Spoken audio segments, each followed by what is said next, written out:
পুরুষ মানুষ অ্যাকচুয়ালি পুরুষ মানুষের ডেফিনিশন দিতে গেলে অনেক রকম ডেফিনিশন আছে, সেটা এক একজনের মতে এক এক রকম। তো আমি পুরুষ মানুষের ডেফিনিশন বলতে আমি যতটুকু বুঝি যে আসলে পুরুষ মানুষের কোনো ডেফিনিশন নেই। একটা পুরুষ মানুষ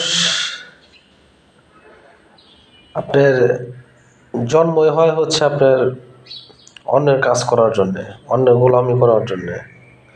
পুরুষ মানুষের নিজস্ব কিছু বলতে মনে হয় না আছে।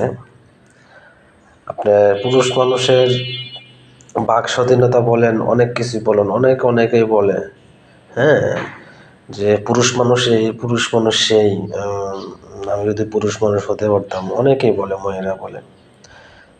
তো আসলে